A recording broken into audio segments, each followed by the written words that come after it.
mag-review sa video na ako ang i-upload sa YouTube. Ihatag lang ako sa inyo ang link once ma-upload na ako siya.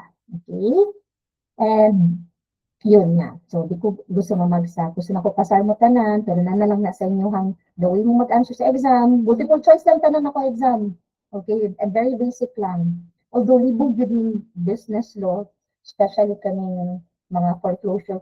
Pero I will try my best na i-share sa inyo ang mga basic lang about the topic. Okay? So, we will start na kay 5:08 na. Okay? So, again, recap. Okay? Last meeting, nag-discuss ta about foreclosure. No? Gipakita na ko sa inyo ang sample sa unsa tawag ani itsura or unsa ang usual or basic process sa foreclosure, no? So napakita ko to sample sa inyo about foreclosure sa pag-ibig na mao ni ang mga properties na ginalista nila na subject to foreclosure. So mag-review lang ta gamay kay i-touch upan lang man nato to, wala tay ta nag-dig deeper, no? So based sa akong listahan, ang first na mag-recite is si Orang. Okay, Orang, paliw po basa sa definition sa foreclosure? Good afternoon, ma'am. Good afternoon. Foreclosure.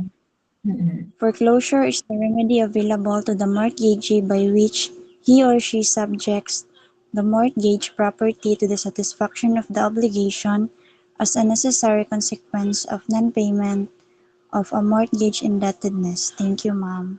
Okay, thank you, Orang. So, foreclosure is the remedy available to the mortgagee by which he or she subjects the mortgage property to the satisfaction of the obligation as a necessary consequence of non-payment of a mortgage indebtedness.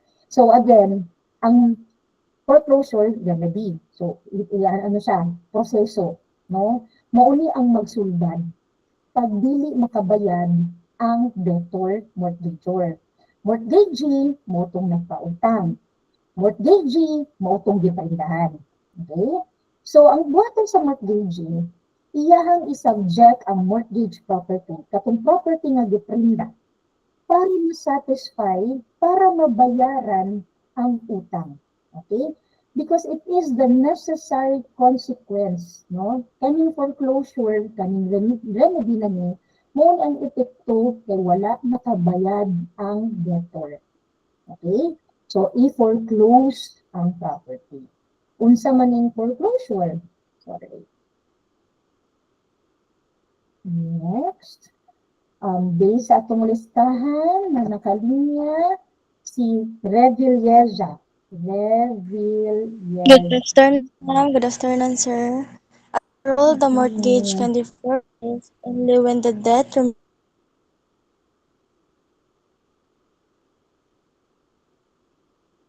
nawala gamay si the time Revilleza. it is due and is valid only when the debtor is in default in the payment of his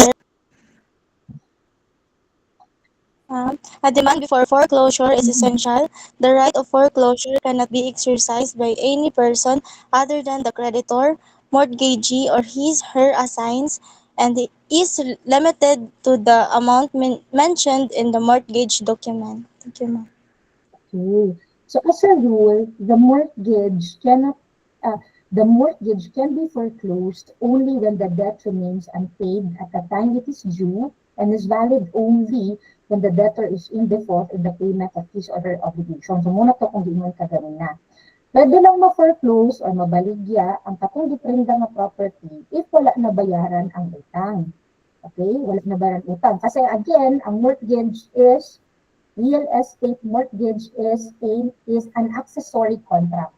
The main or the principal contract is the contract of loan. Then, kaning mortgage, accessory lang siya. Okay? So, ma-foreclose lang ang property if dili makabayan ang debtor. No? Na-default siya sa pagbayad sa iyang obligation. A demand before foreclosure is essential. So, isa na sa mga first step, you have to make a demand letter. Okay, demand letter. Mag-demand letter ka, so say, mag-hire sila mga private law firm para magpadala og demand letter, no? Sometimes, ang advice ng mga uban private lawyers ay, ayaw duwata ang demand letter pagtago. Okay, kaya pag dili mo madawat ang demand letter, ibig sabihin there's no demand. There's no delay. The rule in the obligations and contract is there's no delay and there's no demand. So, kailangan mag-demand first. Kaya minsan, ang advice sa mga kuan, mga private lawyers, mga private law firms, ayaw dawata ang demand letter. Okay? Usually mo na ilang mga technique class. So, the right of foreclosure, okay? The right of foreclosure cannot be exercised by any person other than the creditor mortgagee or his or her assigns and is limited to the amount mentioned in the mortgage document. So of course, ang person lang na pwede magpa-foreclose sa property is the creditor mortgagee, katong nagpautang o katong diprendahan or his or her assigns. So, ibig sabihin, katong yung SPA, no? Katong yung agent. So, dapat, limited lang po ang amount dito sa nasabutan sa mortgage contract or real estate mortgage. Sabot, wala. Kasabot wala, ipas-pas na kayo. Okay, si Baliog lang nakasabot, Aranoko, okay, very good. Na-discuss naman natin yung gamay, kay dili na ta nag-stop sa slide 39. No? So next kay Ragil here sa listahan is si Baliog. Baliog. Good afternoon, ma'am. Afternoon. Tingnan po, ma'am. Okay. Once the proceeds have been applied to the payment of the obligation, the debtor cannot anymore be required to pay, unless, of course, there is a deficiency between the amount of the loan and the foreclosure sale price. If the mortgagee is unable to obtain possession for its sale on foreclosure, she must bring a civil action either to recover such possession as a preliminary step to the sale or to obtain judicial foreclosure. Thank you po, ma'am. Okay. Sige, tama di ay. Before na ko ni-explain na particular slide, kitaon ka mo, katong last time akong ipakita sa inyo is pag-ibig foreclosure. Pero nakipakita sa inyo na bank foreclosure.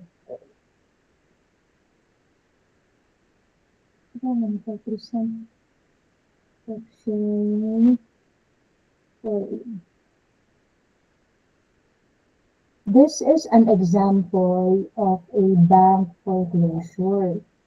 Para ma-imagine, makita ninyo class. Okay, this one. Kanay, makita ninyo. Security bank. Kita? Or lahi inyo nakita. Sorry. Isa pa.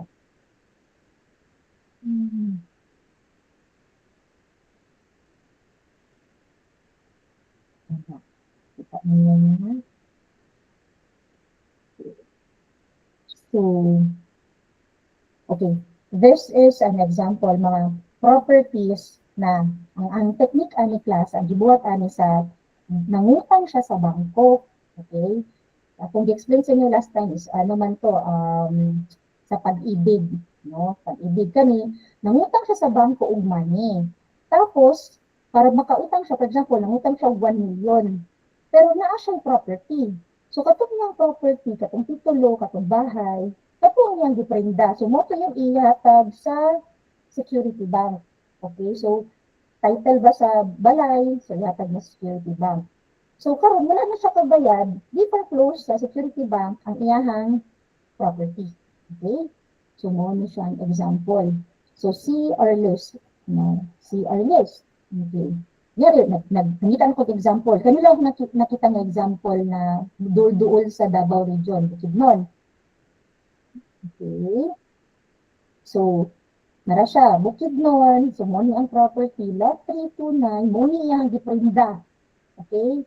So, mo ni ang title. So, ihatag man na nimo ang title sa kuan class, sa security bank. Aya kanila releasan og kwarta, aya ka makautang. For example, butang na to, ang imong giutang is 10 million, for example lang, no? Ihatag sa nimo ang title. So, mo ni ang lot area, ang floor area, Suggested price is 10.9. So dili na dayon ka mag-inquire ka unsa ni nga property, pwede pud ka mag-offer. So syempre bidding man ni class, so mag-bidding man mo ana. So mag-propose ka diri offer amount, mag-propose kag amount. So syempre dili tong mga naana didto. Patasan pa nimo kung gusto kay bidding man, kung pila imong pila kaya sa imong kwarta. Basta dili pud mag-lower dito kay bidding gani. So kung kisa to'y pinakadako og i-suggest na money, no, edi maiyaha ang property. So, ayan, fill up na ka din ha. So, mo na siya. Okay, this is an example of mga properties, mga foreclosed properties sa Security Bank. Okay, daghan pa ni siya class, no, mga NCR, naglaro siya, kaloopan, ganyan. Pwede ka mag-make of offer, anak. So, ang uban, kanang mga bright, no, kanang mga household of finances, mo adto sila, dili sila mo palit og kanang brand new nga property or kanang ganing mo adto sila dito sa mga listahan sa mga foreclosed properties. Tapos, gamay lang man gud ang nakahibalo about this. Dito sila mamalit sa mga foreclosed properties. Kaya sometimes, dili kayo, kita mo gud mga Pinoy, no? Dili kayo ta financially literate ba? Dili kita household stocks, we're not into that because wala ka na informed about it. But, kunyari pohon, makakwarta na mo class, and you want to buy some properties, kanang mga property na ginakuan, for example, Santras na gina-post nila sa mga malls, medyo mahal gid na sa class, may mga brand new man na sila no, mga dagko nga mga developers. Pero na mga existing na mga properties, no, kanang mga foreclosed na mga properties na sometimes wala pa kayo nagamit pero wala lang gud nabayaran sa nangutang sa bank na ilahang ginabaligya, gina-post. Napa na class, BDO, Security Bank, Metrobank, ako mag-research ka galing na daggan pa na class. Napoy gay pag-ibig ng mga foreclosed property. So in the future, pero you have to exercise due diligence.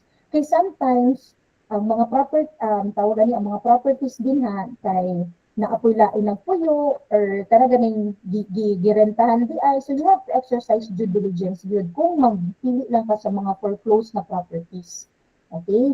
So ang akong gusto lang i-share sa inyo ha, daghan pa og ways to buy properties, no, mga real estate at a much lower price.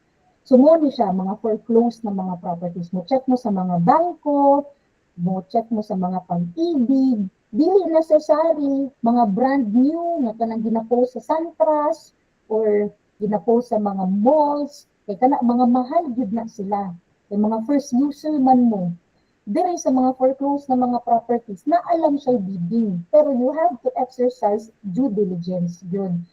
Double check mo ang property. Aya ka mag-buy. Okay? Kaya ang bank, ang interest lang sa bank is i-post na mo ni kay gusto na mo ma-dispose na ni. Kay kani mga properties, these are mga wala pa na himong liquid ba, mga assets na wala pa na liquid, no? Ibig sabihin dili pa siya cash. Mga properties ni nga depende sa mua na nag-release ni og money ani sa debtor, i-offer niya ni wa siya kabayad, so mga isa kita mo ana dili siya liquid, dili po dry term solid, no? Dili siya mga liquid na mga assets, no? So mga yuta siya nga gusto sa bangko kung sa mga gusto sa bangko cash, di ba, money na gusto nila i-turn into money. So mo nang ilang gina-foreclose ang property. Okay? So mo na siya. So again, there are other ways to buy real estate. Dili lang sa kanang mga naa sa malls, kay kanang mga nasa malls, like kanang mga Santras, mga mahal na sila, kay first user mo. Naapod tayong mga foreclosed properties sa mga banks, but again, you have to exercise due diligence before buying. Okay? Double check niyo ang property, agtuan ba niyo ang property, ana. So, ako po, interested po ko nga magpalit ng mga foreclosed properties, pero wala pa kayong mga anak ng mga cash, no? And Okay, aside from that, financial literacy, Pinoys, dili kay ta mga financially literate kay ta ba, no? So, isa pa yung other means, ma'am. Aside from saving or having emergency fund, mag-invest mo sa stocks in the future.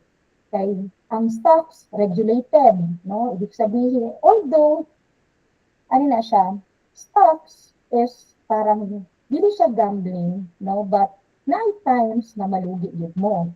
But, ang mga Pinoy kasi, kitang mga Pinoy, na-addict ta, na-hook ta to a wrong kind of gambling, which is mga PCSO, mga sweepstakes, mga bingo, mga mga swertres, diya ta na-hook. But there are other kinds of mura gambling pero in a form of investment. Kasi pag mag-invest ka, dili man tawag dili man guarantee na naibalik sa mo kasi kaya nga investment eh. That is why you have to study. So, napunta yung mga sa stocks. Okay? Anyway, lahat na siya na topic. But gusto lang na ko i-share sa inyo na you have to diversify. Puhon, mapakwarta na mo, ma-abroad ba mo, asa ba mo malagpot sa kalibutan. These are the other ways to have to have your to be have your finances intact ba na magpalit mo mga foreclosed properties, mag-invest mo sa stocks, na may emergency funds. Okay? Check na ko ng stocks, na ko stocks, na ko emergency fund. Kanina lang kuning assets di pa nako kaya. Anyway, so let's go back sa ato ang discussion. So basta mao na ang sample sa foreclosed properties. Sorry, malayo ko gamay.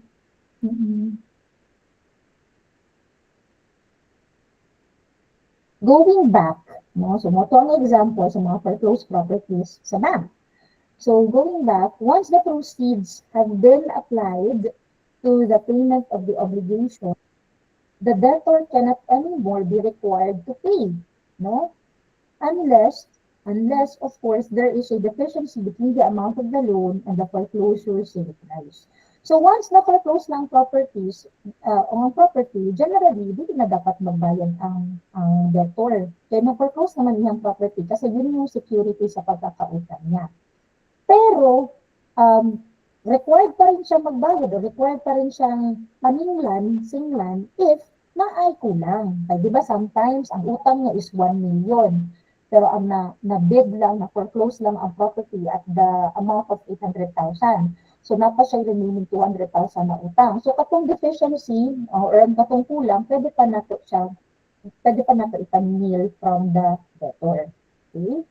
So, if the mortgage is available to obtain possession for its sale or foreclosure, he or she must bring a civil action either to recover such possession as a preliminary step to the sale or to obtain judicial foreclosure. So, if a mortgagee or a creditor kay dili niya, unable siya to obtain possession for its sale on foreclosure. So, paano siya maging unable to obtain possession para ma-foreclose ang property? Wala sa iyaha ang titulo. For example, wala nahatag siyang titulo. So, he or she must bring a civil action either to recover such possession as a preliminary step to the sale. So, pwede siya petition for a specific action, no? Specific performance, petition for specific performance. Gibutang niya ang samantong specific performance, yun niya ang petition sa court na the debtor mortgagor must bring the title, no, to the court to proceed with the foreclosure. Okay. No, na need to obtain judicial foreclosure. Again, judicial foreclosure if ang court ang mag-foreclose sa property. Next. Gamutan, Jenny.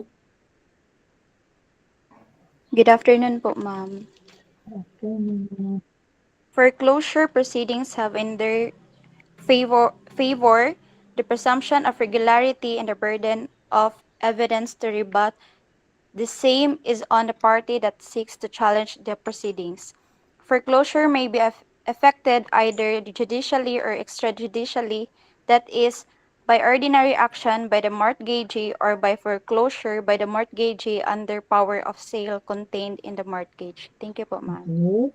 So foreclosure proceedings have in their favor the presumption of regularity. So ang presumption, mura po pares po sa presumption of regularity, ibig sabihin, kaning foreclosure proceedings ni agi ni sa tama nga proseso, walay tikas ni. Okay?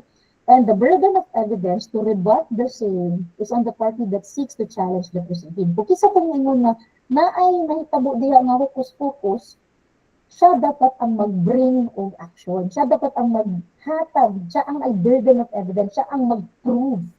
Murag sa kuwan ba? Murag sa impeachment ni Inday Sara ba? Okay? Ngayon si Redon, na kanang 500 million from 2008 to 2018, nagkaroon ka agad ng 500 million within 10 years. So, unexplained wealth need. So, dapat mag-ingon nga unexplained wealth. Okay? So, dapat siya ang maghatag og proof.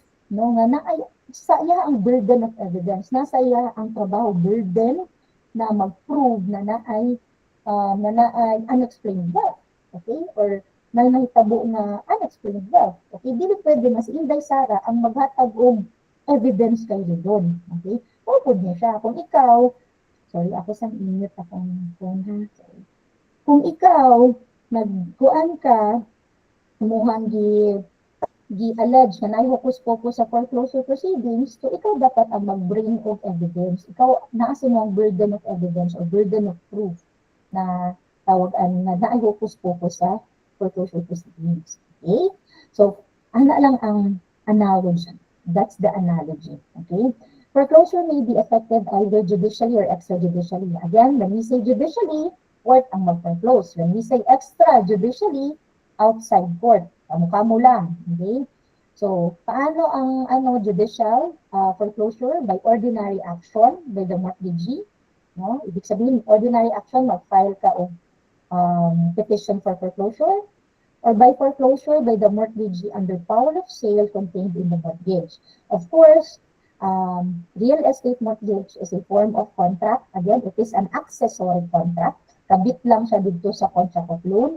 So, syempre, kung namoy kontrata na yung mga stipulations or kasunduan, so paano ninyo i-foreclose extrajudicially ang property through sale ba? No, na mabaligyan na lang ang property dito, dapat naan na siya sa stipulation. Ang problem diri sa kapalong na napansin nako is puro lang storya, no? Giprinda na ko kay kuan ang ako ang niyog.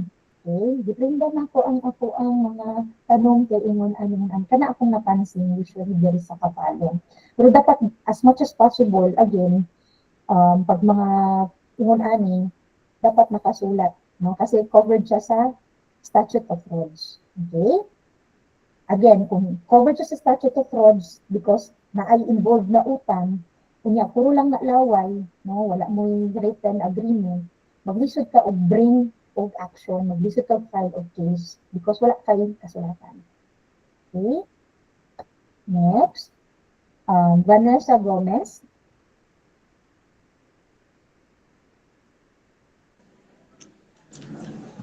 A mortgage may be foreclosed judicially by bringing an action for that purpose in the proper court, which has jurisdictions over the area wherein the real property involved or a portion thereof is situated.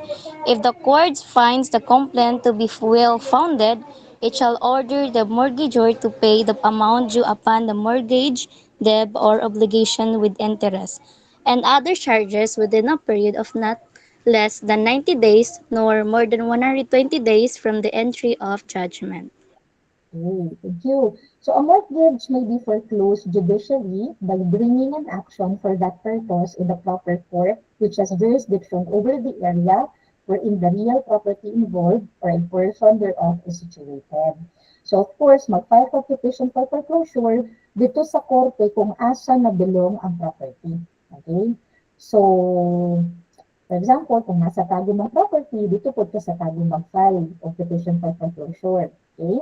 If the court finds the complaint to be well-founded, so ibig sabihin tama ang complaint, No, wala problema sa complaint. It shall order the mortgagor to pay the amount due upon the mortgage debt or obligation.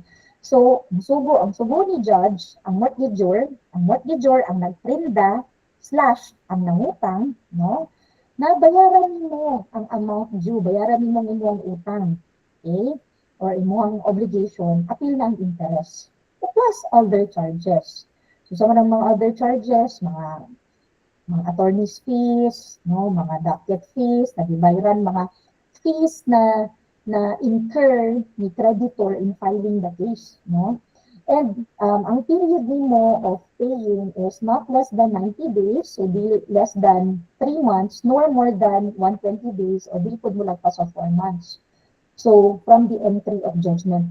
Ibig sabihin, from the time na nag-rule si judge na okay, foreclose na rin na property, ikaw mortgagor, tagaan pa ka og 3 months to 4 months para makabayad. Kasi, ibig sabihin, gitagaan pa ang kanang judicial foreclosure, gitagaan pa niya og chance ang mortgagor, ang debtor, na mabawi ang property. 90 to 120 days, no, from the entry of judgment, pwede pa mabawi ni mortgagor ang property. Okay, pag nagbayad siya dito sa obligation, sa mortgage debt, sa interest, other charges, attorney's fees, etc. Okay? Next. Ikeda. Good afternoon, ma'am. If the mortgagor fails to pay at the time directed in the order, the court shall order the property to be sold to the highest bidder at public auction.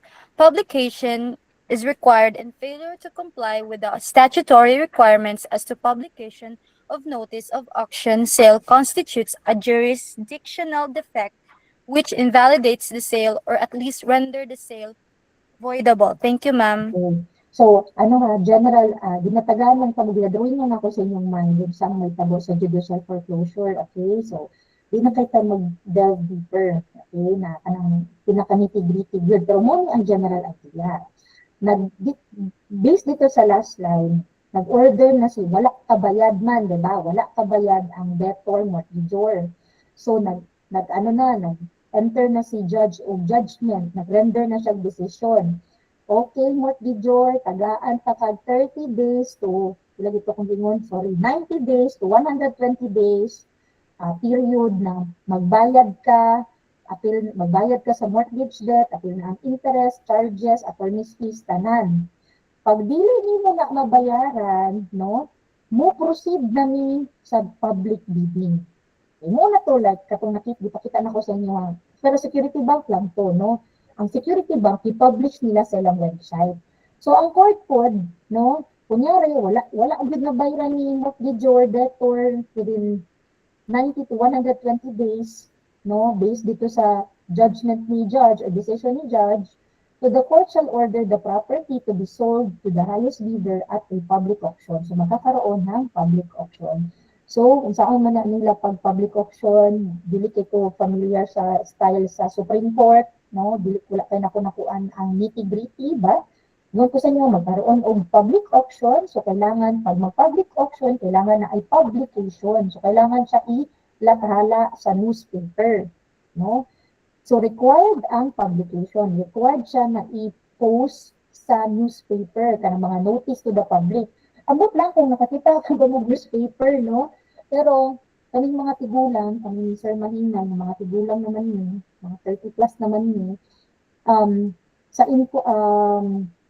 kanang mga inquirer, good, kanang mga Manila Bulletin, nanda sila yung mga certain pages diya sa likod na naday mga notice to the public, so may mga diya ipo sa mga petition for correction, mga tanan, mga ginaingon sa court ba na kailangan na i-publication ng mga petition. So, sana po daanin sa foreclosure. So, kailangan siya i-publish. Okay?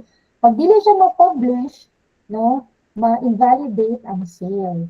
Kasi, na mag-situation na dili i-publish. Kasi, may mga insider ba na gusto nila kanang nice ka na nga property, okay ka na nga property, na siya sa prime lot na siya. So wala gi-publish kay mahadlok mailog. So mga taga corporate yun, mga maro. So usually man ana ang mga style ba. Okay, pag wala siya na-publish, nabantayan sa lawyer, nabantayan sa kuan, pwede ma-invalidate ang sale. Mahimong voidable ang sale. Okay? Next, Negrillo. Good afternoon, ma'am. Hmm. The sale when confirmed by an order of the court shall operate to divest the rights of all parties to the auction and to vest their rights in the purchaser subject to such right of redemption as may be allowed by law. Thank you, ma'am. The sale, when confirmed by an order of the court, shall operate to divest the rights of all parties to the action and to vest the rights in the purchaser subject to such right of redemption as may be allowed by law. So, once na foreclose na ang property, na certain period na i-confirm na po ang sale. Once na naanay confirmation of sale, kisa may ma-confirm sa sale, siyempre ang judge, no? Once na confirm or ang court, once there's a confirmation of sale na, wala na right ang mga mortgagor, wala na po right ang mortgagee, no? Kung divested na ang rights. Kaya ang rights tanan sa property na dito sa nakapalit. Pero of course, ang law is always no exception. So subject to such right of redemption. So naapay chance of redeeming. So i-discuss na to ni later. Okay, naapay may mga nitty-gritty mo gid class ba nga pwede pa pud mabawi even after na palit ang property. Okay? Check na to later. Okay. Amplayo. Pero wait lang, sorry. Pero ang basic rule is that, basic lang ta sa basic, okay? So, once na-foreclose mo ang property na namang nakapalit, no, and once na-confirm na ang sale, general rule, dili na divested na ang rights, wala na right ang mortgagor and mortgagee because the property, ang rights sa property na dito sa katong nakapalit. Okay? So, next. Amplayo. Good afternoon, ma'am. Afternoon. The proceeds of the sale shall be applied to the payment of 1. Costs of the sale. 2. The amount due the mortgagee. 3. Claims of junior encumbrances or person holding subsequent mortgages in the order of their proper priority. And 4. The balance, if any, shall be paid to the mortgagor or his duly authorized agent or to the person entitled to it. Thank you, ma'am. Okay, thank you. So the proceeds of the sale, so kanya nabaligyan ng property, so, na-foreclose na siya, that the proceeds of the sale shall be applied to the payment of the cost of sale. So itong charges, unsa man ang mga nagasto ni creditor sa pag-foreclose ang mga property, so itong cost of sale, the amount due to the mortgagee, so katong utang. So mo ni ang asa i-apply ang halin ang halin pag na-foreclose ang property. So katong the amount due to the mortgagee, katong utang. Okay, next, claims of junior encumbrances or persons holding subsequent mortgages in the order of their priority. So dito di muna na-concern mo last time. So ang usa ka property, pwede siya iprenda sa first, sa second, person, nangutang siya diri kay Gentiles, nangutang po siya kay Suay Bagyo, nangutang po siya kay etc. kay salain na po. So, naay first mortgagee, then napatay mga junior. So, naatay junior encumbrancer. So, mo itong mga second na diprendahan o property, kay nangutang siya dito sa second.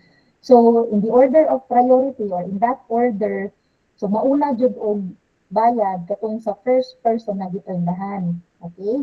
And di ba last time ipakita po na ko sa inyo ang example sa memorandum of encumbrances sa lubot sa title na dito giprenda first kay Gentiles, sunod giprenda na po kay Suay Bagyo, for example, last time na ipakita na ko sa inyo sa lubot sa titulo. Makita siya sa lubot sa titulo. Okay?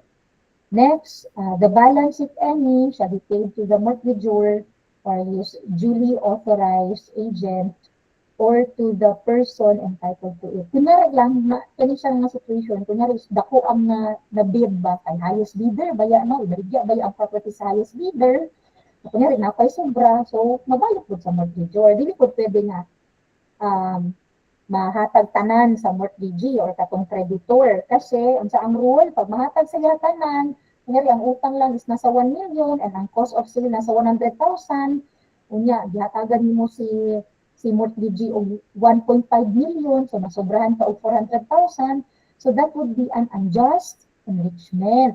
Okay? Bawal po ang unjust enrichment. Okay? So, ang sobra, mabalik gyapon sa mortgagee kung naay sobra. Pero mostly, sa real life, wala sobra. Okay? Next, gentiles.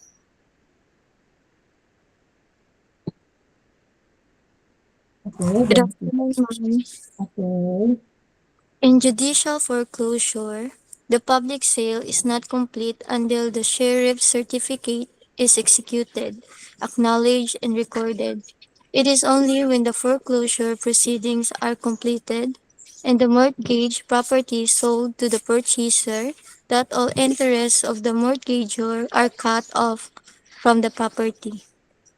Okay.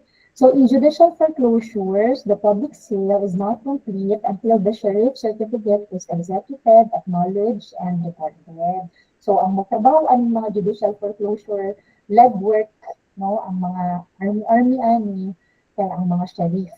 Okay, ang sheriff ang naay-task sa judicial foreclosure. Kaya yun sila class, dagag kwarta daw ang mga sheriff. Pero actually, ang mga sheriff, delikado po nilang mga kinabuhi. Kaya sila po ng mga person na muadto, for example, na ay yuta na isa pa ba na, kanang yuta nga i-embargo, no? Kaya nag-issue na decision ang court. Sila po ng mga front line. So, delikado po nilang mga life.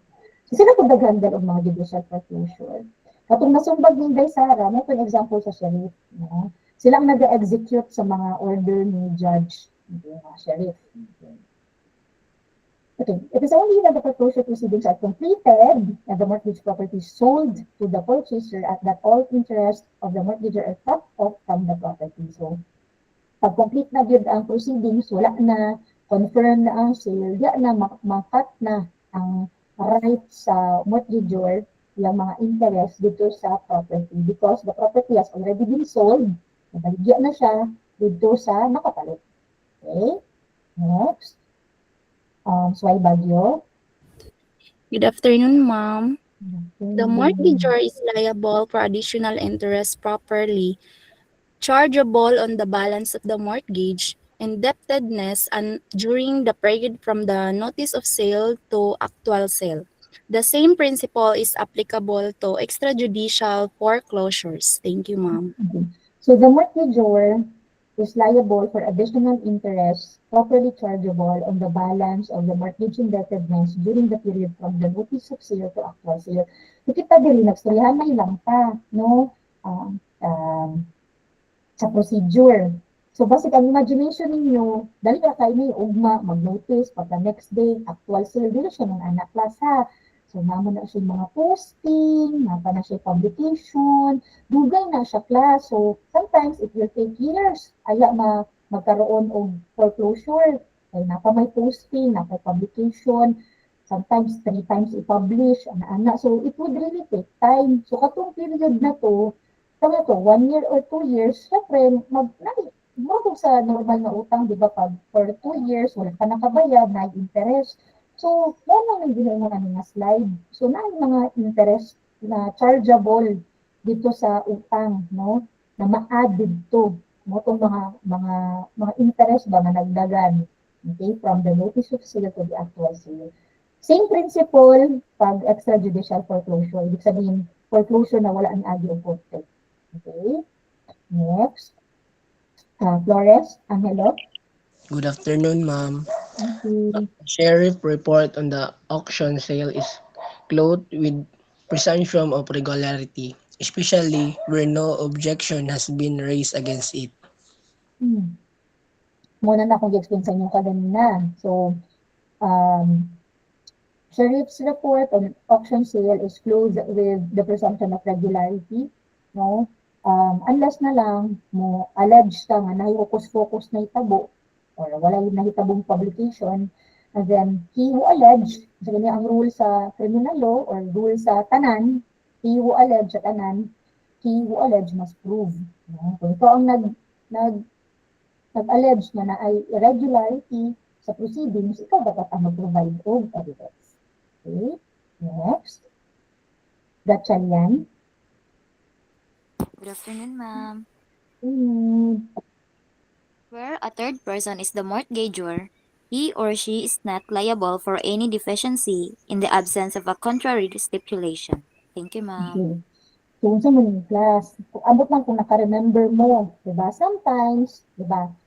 Where a third person is the mortgagor, he or she is not liable for any deficiency in the absence of a contrary stipulation. For example, ako, nangutang ko kay Escoro. Okay? Pero, normally, ako ang nangutang, ako po ang mortgagor. Pero sometimes, ang akong buhaton na ay third person, no?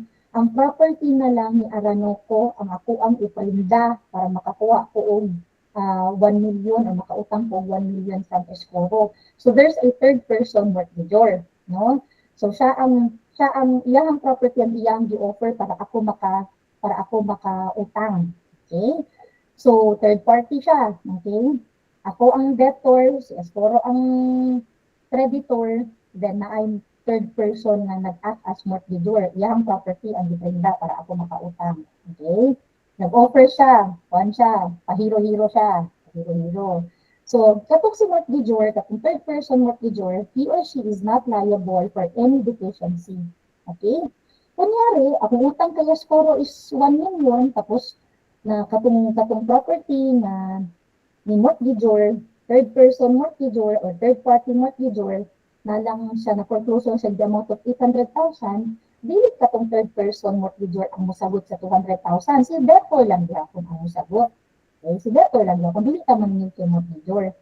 Except, again, ang law is kargado of exception, except na ay nasabutan na asa inyo ang kontrata nga ang mosagot sa kulang is ang third person.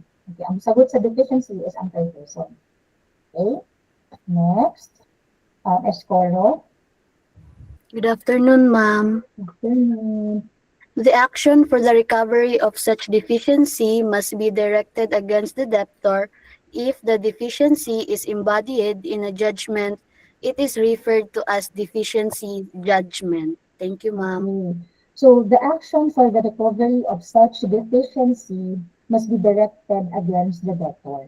Alangan, asa man mo maningil sa kulang, if doon sa nag-utang, so if the deficiency is embodied in a judgment, it is referred to as deficiency judgment. So define lang yan sa kung ang decision or ang judgment ni judge naka-state dito as to the na-discuss dito as to the deficiency. So ang tawag mo is the deficiency judgment. Okay? Next. Aranoco. Good afternoon, ma'am. The action to recover a deficiency after foreclosure prescribes after 10 years from the time the right of action accrues. As provided in Article 1144 of the Civil Code, a proceeding of judicial foreclosure of a mortgage is an action quasi in rem based on the personal claim against a specific property of the defendant. Its purpose is to have the property seized and sold by a court order to the end that the proceeds thereof be applied to the payment of plaintiff's claim. Thank you, ma'am. Okay, so the action to recover a deficiency after foreclosure prescribes after 10 years from the time the right of action accrues. So as provided in Article 11, 1144, Paragraph 2 of the Civil Code. So, mura lang po na siya o kanang naningil ka sa imuhang utang na nasa kontrata. Kanya, ibig sabihin yan, deficiency man o deficiency, napay kulang, no?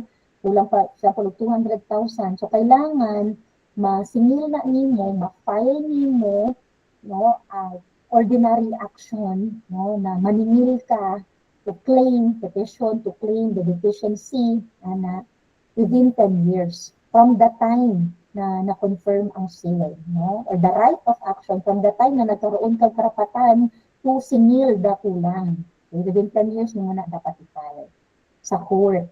Okay?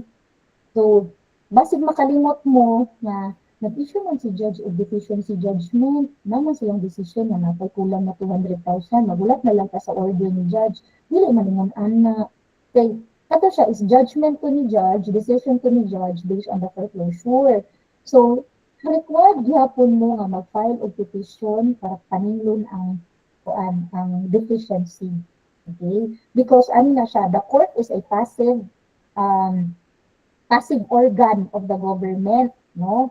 Dili na siya mo action, maski nakakita na siya gubot din na, pag dili ka mag-file og kaso, di po na siya nalihok. Okay? So, inuna na ang court, inuna na ang Supreme Court, ay nana ang court, inuna ang nature sa judiciary. It is a passive organ of the government. So, mo-action lang na siya pag naakay i-file na kaso. Okay? Mo-dagan lang na siya, mo-under lang na siya pag nag-file ka og kaso. Okay? A proceeding for judicial foreclosure of a mortgage is an action placed in rem that is based on a personal claim against a specific property of the defendant. Its purpose is to have the property seized and sold by court order to the end that the proceeds thereof be applied to the payment of plaintiff's claim. So, ano lang na siya, namatay yung action in persona, action in rem, kani quasi in rem. Because, ano quasi in rem man? Quasi, ang meaning na wait lang ha, hindi na ko siya ma-verbalize, no? Ang meaning anang quasi, murag fake ba, pero hindi siya fake. Quasi, ayan, seemingly but not really, apparently but not really. Okay? Dili siya purely in rem, not siya purely in personam, no? When we say in rem, it refers to the real property, okay? Di po siya in personam, kaya di man po siya sa person na ano, it's quasi in rem. Ikaw na akal interest over that property. Gusto nimo para ikaw mabayran, ipa-execute nimo na ipa-foreclose nimo na nga property para ma-satisfy imong personal na claim. So, nasa sa in between. In personam, in rem, nasa sa ito nga, quasi in rem. Okay? Dili siya fake. Ang iyang definition, huwag na kung sa inyo, di na ko siya ma-verbalize, pero dili siya fake, no? It's almost, pero dili. Ito, apparently, but not really. Murag na iyang definition, quasi. Okay? Next. Okay, muna na pa sa foreclosure. Redemption na ta. Duwa lang siya ka slides. Okay, then mag-proceed na ta sa AMLA. Okay, ara no ko tapos na.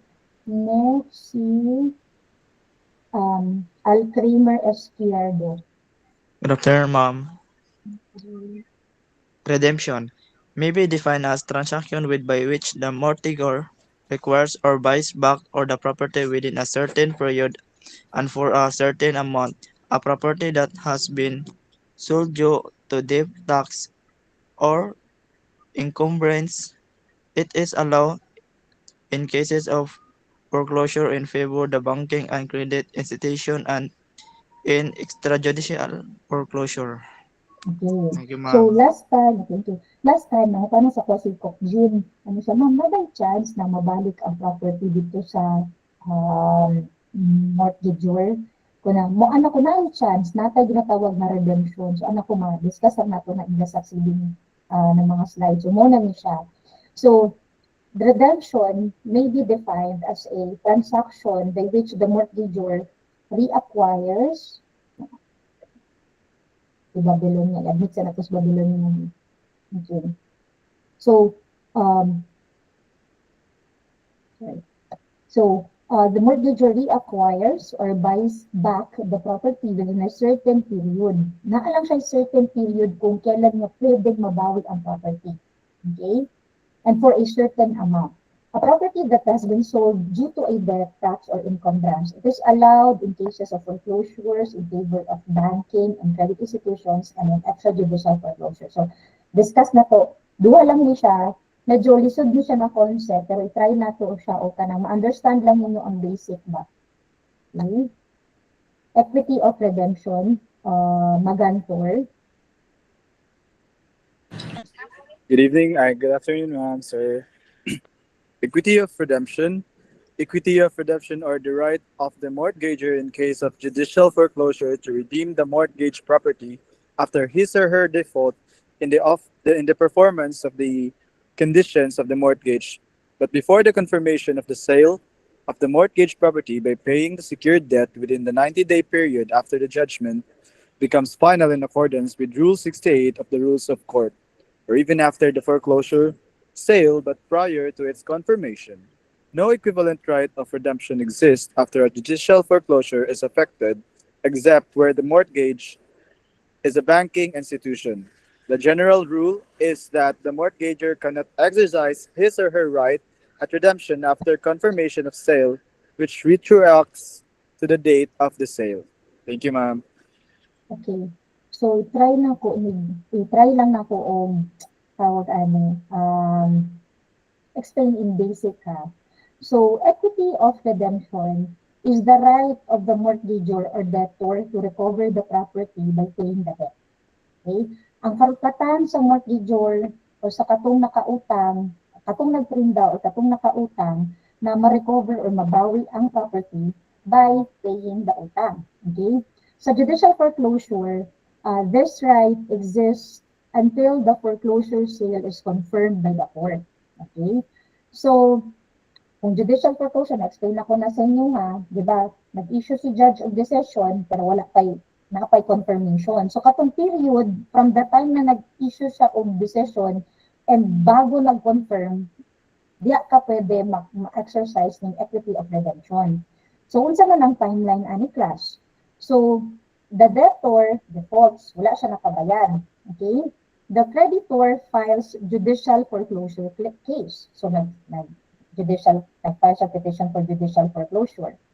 The court issues judgment ordering payment. So, ano siya? Usually, 90 to 120 days. Magkakandinan sa inyo pa ganina. Okay, pagbayad din ni within 90 to 120 days. Okay? If wala ka kabayad, there is a 90 to 120 days, the property is sold as foreclosure. So, naman ang may tabo, di ba? Muna kung na-discuss ka ganina. Pag hindi makabayad ang debtor within the margin, judicial foreclosure ha, ni agi uporte. Within 90 to 120 days, wala nakabayad ang debtor, so i-foreclose na ang property. Then later, the court will confirm the sale. So, muna ang proseso ha, so confirm. Kunyari, wala siya nakabayad, so i-confirm ni judge ang sale. Before confirmation of sale, the debtor can still pay the debt and recover the property. So, katong period na to, before ma-confirm ang sale, napay chance na mabawi ni mortgagor debtor ang property. So, kana ang ginatawag na equity of redemption. Okay? Kato lang, ila ka magpalisod-lisod kay. So, ano niya siya kanang, dito rata sa basic. Okay? Dito rata sa basic. Next. Right of redemption, si Lakatan.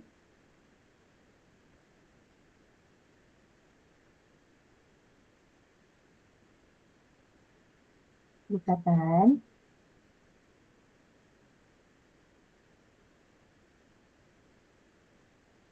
Hello, Lakatan. Good afternoon, ma'am.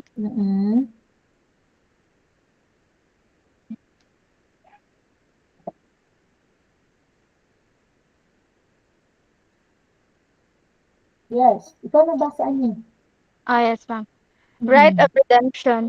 Right of redemption is the right of the mortgagor in case of extrajudicial foreclosure to redeem the mortgage property within 1 year from the date of registration of the certificate of sale. The filing of an action to enforce this right or to annul the foreclosure sale does not suspend the running of the statutory period. This one-year period is subject to special laws and can be extended by voluntary agreement of the parties. Under RA number 8791, the redemption period for juridical mortgagors like partnerships and corporations where the mortgagee is a bank is limited to 3 months from the date of the foreclosure sale or unit or until the registration of the certificate of sale, whichever comes first. Title of the property remains with the mortgagor until the expiration of the redemption period. Thank you, ma'am. Okay. So, right of redemption. So, basic lang yapon ta ha, basic lang. So, right of redemption is the right of the debtor or mortgagor to buy back the foreclosed property after the foreclosure sale by paying the debt plus interest and expenses. Pero kani siya usually applies to extrajudicial foreclosure. Kasi nalibog mo, kaganina, pag lingon di kag equity of redemption, ang imong ibutang sa imong ulo, pag equity of redemption ang term, judicial foreclosure. Pag right of redemption, extrajudicial foreclosure. Okay? Ibig sabihin, extrajudicial foreclosure, wala niagi og korte ng mga foreclosure. Okay? For example, ka mga foreclosure sa bangko. Okay? So sa right of redemption, na ay right ang debtor or mortgagor na paliton balik ang foreclosed property after the foreclosure sale by paying the debt plus interest and expenses. So, kani siya usually nag-apply again sa extrajudicial foreclosure. So for example, imuhang giprinda ang yuta sa creditor. Wala ka kabayad kay creditor. For example, bangko. So the creditor forecloses extrajudicially. So katong gipakita na ko sa inyo, security bank, nag-foreclose sila, wag mo to sila niagi kurte. E kung kurte pa to, dito na sa sheriff mo agi, di ba? Sila rapod. So the property is auction. In auction po to, highest bidder, nakita man ninyo dito sa example. Even after the sale, you still have the chance to recover the property. But only within the redemption period. Okay, dito lang sa redemption period. So the rule says within 1 year from the date of registration of the certificate of sale. Okay, meaning the 1 year redemption period starts not from the auction sale but from the registration of the certificate of sale in the registry of deeds. So, ang mga bangko, mga bright man pud ni, so after na baligya, so kailangan ilahanan i-parehistro sa ROB. Okay? Accept sa nato ang isa. Okay. So timeline, auction sale, for example, January 10, then the certificate of sale is registered January 20. So the redemption period is from January 20 to January 20 of next year. So 1 year period naman. So, pero filing a case does not stop the 1 year period. So, ang sama to din eh. The 1 year period is subject to special laws until the expiry of voluntary agreement, blah, blah, blah. So, the filing of an action to enforce this right or to annul the foreclosure sale does not suspend the running of the statutory period. Okay. Meaning, kung nag-file ang mortgagor o kaso like annulment of foreclosure, action to redeem, mga injunction case, the 1 year period still continues running. Okay? So, ibig sabihin, ano siya, nabaligya, na-foreclose ang property extrajudicially, no? From the time na na-register, na nagkaroon of registration sa certificate of sale sa likod sa titulo, so 1 year from that date to the next year na 1 year, na 1 year period, pwede rin mo i-buy back ang property. Okay? Nga, ang style uban sa mortgagor is mag-file daw sila kunuhay o kaso para ma-prevent, para ma-stop kunuhay ang foreclosure. Pero imong sa batas, sa balaod, dili niya ma-halt, dili niya ma-stop ang running sa 1 year. Okay, so maski pag mag-file tag annulment of foreclosure, action to redeem, injunction case, 1 year will still run. Ibig sabihin, kung gusto gid mo mabawi ang property, bayaran nimo tanan ang utang nimo, ang charges, ito ang cost sa pag-foreclose ang mga property, bayaran mo tanan. Ayun na pag dagan-dagan pag mga etchos, no? Ayun na pag file yung kaso, basta na kay 1 year para ma-redeem, ma-buy back ang property. Okay, muna ang imod aning right of redemption. Okay? So, kana lang. Dito lang tabi na kay mag, kato na lang inyong i-imagine. Ang equity of redemption sa judicial foreclosure. Ang term na right of redemption din sa extrajudicial foreclosure lang sa mga bank. Okay? Para di na kayo malibog class. Okay? Next. Okay? Gets 608. Napatay 1 hour. Okay, okay ba na humana ta sa mortgage, humana na po ta sa, itong last we discuss, mortgage, guarantee, surety, so dili na ta sa AMLA class. Okay, kaya pa sa inyo ito? Kaya pa? Okay, mana sila katan. Hinaw na siya, kaya magamit na ninyo pag tigulang na mo, pag na mo sa gawas sa real world. Kaning AMLA, linaw po niya siya. Anti-Money Laundering Act of or RA 9160 as amended. Okay. Sige. Leo Sanchez. Good evening, ma'am. Okay. Money laundering is a crime where the proceeds of an unlawful activity are transacted, thereby making them appear to have originated from legitimate sources. The original law against money laundering is Republic Act number 9160, which was amended by Republic Act numbers 9194, 1016-7, 1036-5, 1092-7, and further by Republic Act number 1152-1. Thank you, ma'am. Tanawan ninyo class. Tanawan ninyo ang kabuang aning nga balaod. Tanawa, daghan kay siyag amendment o 1, 2, 3, 4, 5. Okay, ikalima siya gi-amend. Ano naman siya? Ka-remember mo or namin idea about the katong issue sa RCBC dati. Okay, mag-storytelling sa ta. Okay, money laundering. Okay, money launder, naglaba og kwarta. Yun na yung imagine So, 2016, Bangladesh Bank case involved hackers stealing $81 million, US dollars, okay, which was laundered through the Philippine banking system, through RCBC and casinos, sparking major anti-money laundering council investigation and legal action. So Bangladesh is actively pursuing recovery through Philippine courts, prompting amendments to Philippine laws to include casinos under anti-money laundering regulations. So unang panahon class, mong story sa akong teacher dati sa law school. Kita namagudan ang countries kasi nakakategorize na siya. Okay? Ang Philippines kay nata sa black na category. Ibig sabihin, dili ingon ana katibay ang ato ang mga balaod as to the money laundering. Wala pa naka-establish og balaod. Okay, as to the money laundering. Ang nahitabo magud aning Bangladesh na issue is gihakan nilang system nakawat ang akong dimension ka na 81 million US dollars. Tapos kato nga pera gi-deposit sa mga sa bangko diri sa Pilipinas. Okay? Kinawat siya. Tapos gi-deposit sa Pilipinas. Okay?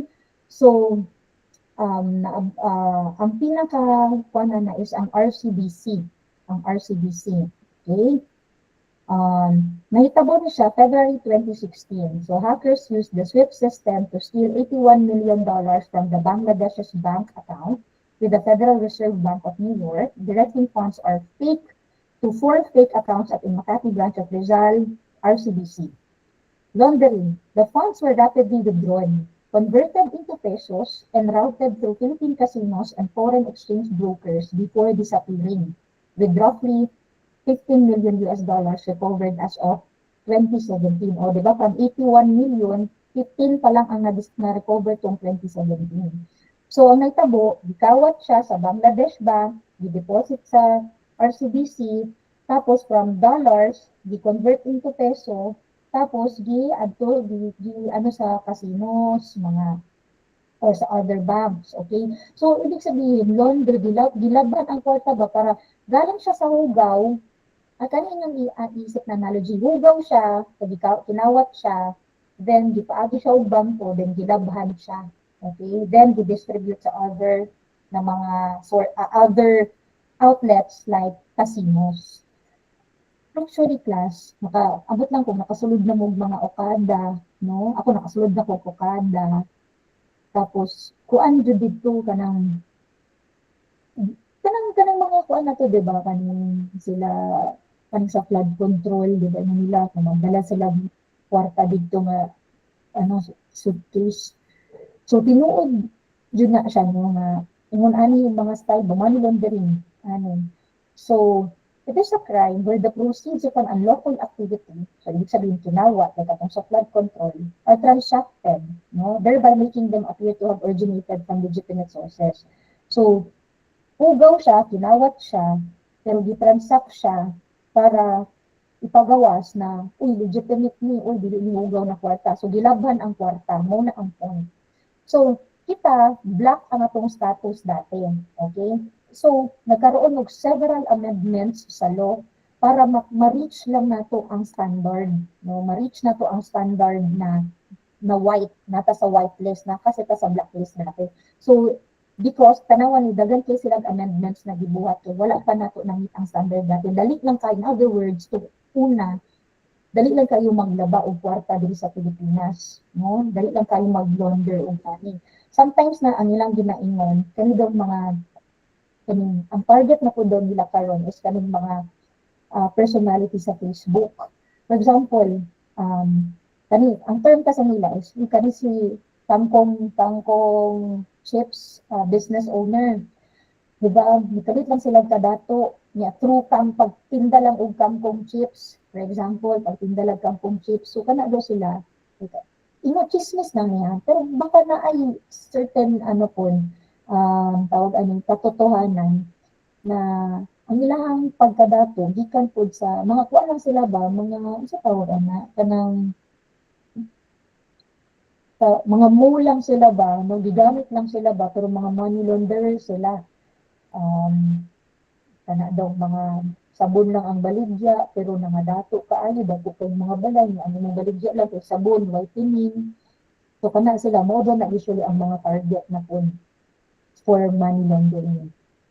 There's so many ways na diba? Gusto i-violate ang law, daging kay ways para ma-violate ang law. So, mo siya. Okay. Next. By the way. Okay.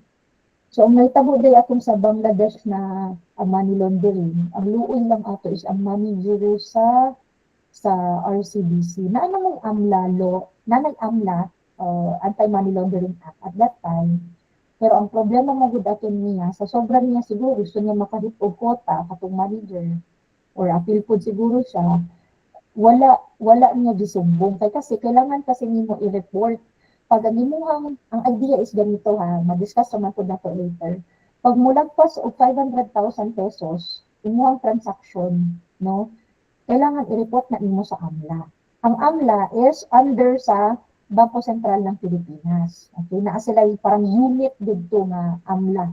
No, sila nagakuha na ng mga transaction. So dapat ikaw bank, ang trabaho mo is to flag the AMLA. Okay? Nag-transact din ni og 1 million today, then pagka the next day 1 billion na po, pagka the next day 1 billion na po, so 3 million in 1 month. So, kailangan i-flag mo ang AMLA. Ikaw ba, magsulti ka sa BSP through the AMLA unit na ay nag-transact og 3 million no, diri nga bank. So, kana ay mong trabaho. Yung manager sa RCBC Makati, wala na niya giingon. Kaya na-excite siguro siya. Kaya nakalit siya quota. Anyway, so wala niya giingon or na ay superior na nagsulti, ayaw nilang naipuan. Kaya sayang po. Profit po na sa RCBC, wala pa kabalo basta imong ana, wala. Ang point is wala niya gi-flag ang AMLA, no? Regarding the deposit na 81 million US dollars. 81 million US dollars. Dako kaayo. So dapat i-flag mo ang AMLA unit sa BSP. Okay? Regarding the transaction. Okay? Next, Villarba, Quezaya. Good evening po, ma'am. Stages of money laundering. 1. Placement. Dirty money or illegal funds are put into a legitimate financial institution, usually in the form of cash deposit. Number 2. Layering. Dirty money is transferred in a series of financial transactions, putting layer upon layer of persons and financial activities into the laundering process via wire transfer and utilization of sale of shell corporations. 3. Integration. Money enters the mainstream economy in legitimate looking form, appearing to have come from some legitimate transactions. It may involve a final bank transfer into the account of local business in which the launderer is investing in exchange for a cut of the profits or the sale of high-value items both during the layering stage. Thank you, ma'am. So, mo ni ang stages of money laundering. Tanawan ni Mama, kung ma-imagine ninyo, Ma'am, nga naman kang sa flood control, mali-maleta man ang kwarta. So, imagine na ninyo, wala lang kung kabalo, nung giunsa nila pag withdraw. Pero although, naka-work na ko dati sa DBM mo, Department of Budget, for 2 years sa central office yun. Dito kasi class, nata ginatawag na ang budget sa gobyerno, kapapel lang na siya. Okay.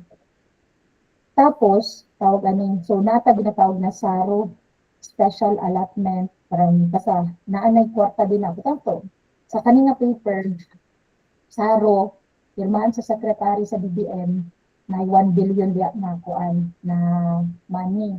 So, butang na siya sa DPWH, kay panghinong na siya on bridge. Tapos, syempre kay budget na siya, so utay-utay ang pag-release ana, sometimes kay budget from the government man, so legitimate, with all the papers, with all the kuan. So, magawas ang money kay gamiton lagi for the budget.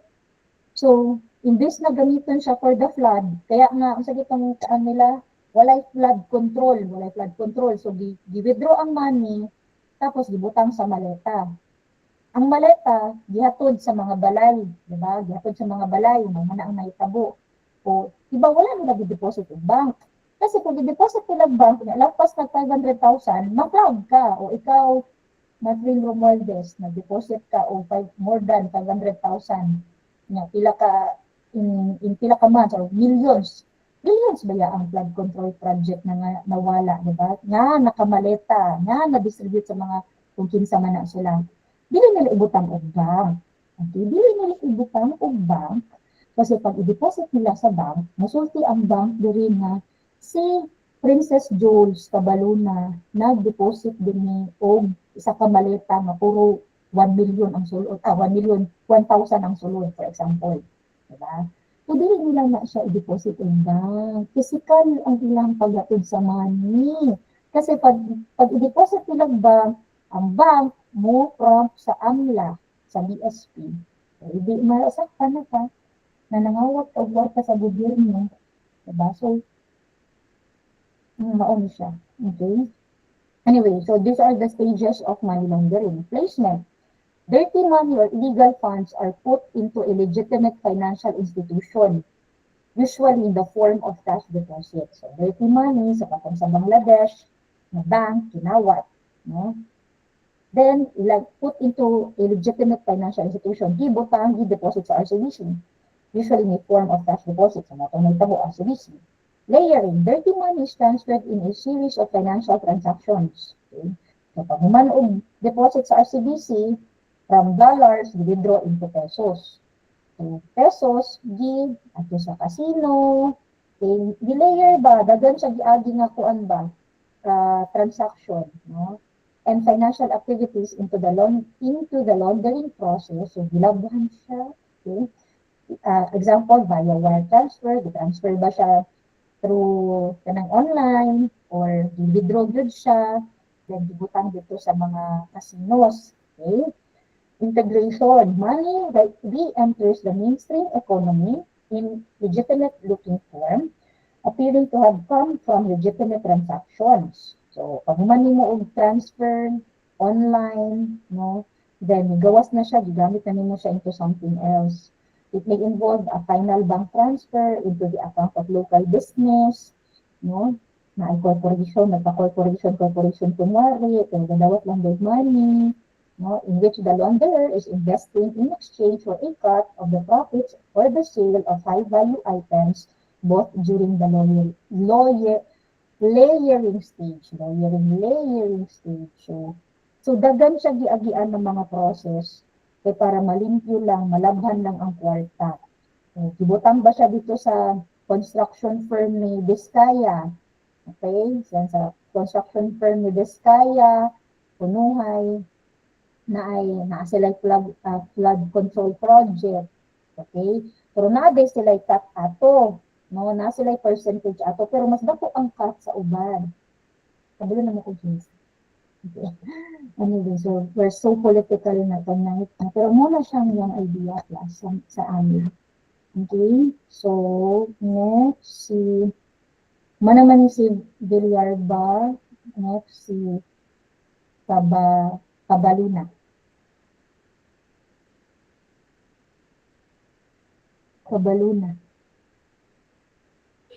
Covered institutions and their obligations. The following institutions are covered under the law. Okay. Sorry, wait lang ha. Walang sa inyo dibasa. Okay, sige. No, next. A. Banks, non-banks, quasi-banks, trust entities, foreign exchange dealers, pawn shops, money changers, remittance and transfer companies, and other similar entities, and all other persons and their subsidiaries are affiliates supervised or regulated by the BSP. B. Insurance companies, pre-need companies, and all other persons supervised or regulated by the Insurance Commission. Okay. So, medyo, ito na ba yung oras? 6:25. Wait lang, plus nalang ko i-check.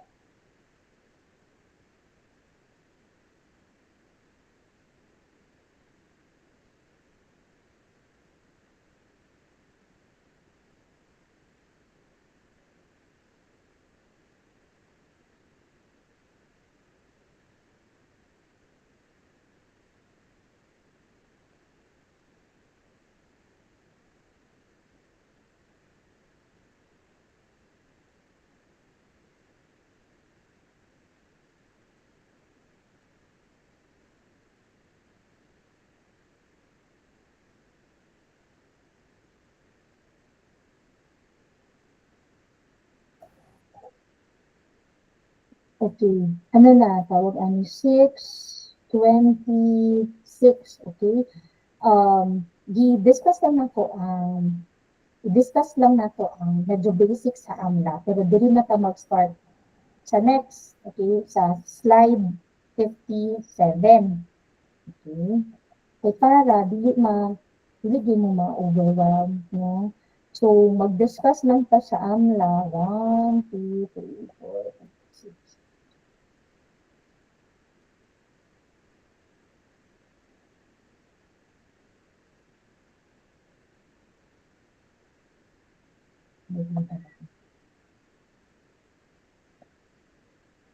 Order. Okay. So, mag-AMLA ta next class. Okay, sa next class na po. Di na nakuyapil ang FRIA sa next na sa midterms. Okay, dili lang ta mag-stop sa AMLA, then mo lang ang coverage sa midterms. Okay, up to AMLA lang kay ang FRIA medyo, I think, may corporation law. So, dito mag-good na siya makover, no? Medyo taas-taas na kayo siya, layo na kayo siya ba? So, dili lang ta mag-stop sa AMLA for the midterms, okay? So, Thank you sa inyong cooperation for tonight, slide 57. So, mag-klase kapit ko later. I hope namin nakuha tonight. Okay, pag-study mo, dili ko gusto mamasa pag-study mo. Okay, pag-attendance ko dahil mo class, diri sa ato ang chat box. Okay, sa sunod na lang yung uban, kanang mga mag-recite po, sila pagaran. Okay? Pag-attendance sa mo, mag-start ta with covered institutions for ANGLA para dili mo ma-overwhelm. Okay? So, sige, mabuak mo yung utok. Okay? Pag-attendance sa mo.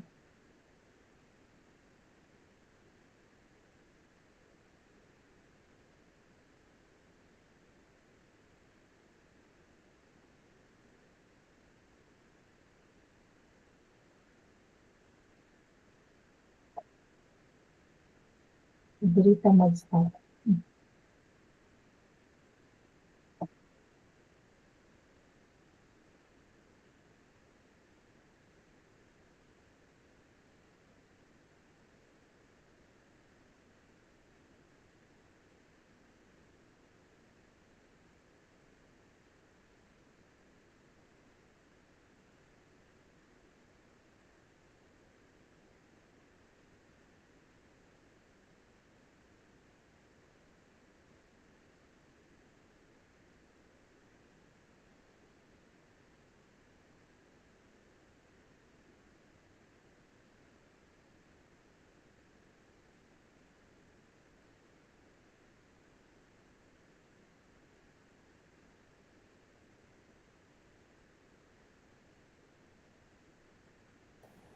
Pwede na mo mag-out ha, katong mga naka-attendance. Thank you. I hope namin nakuha for tonight.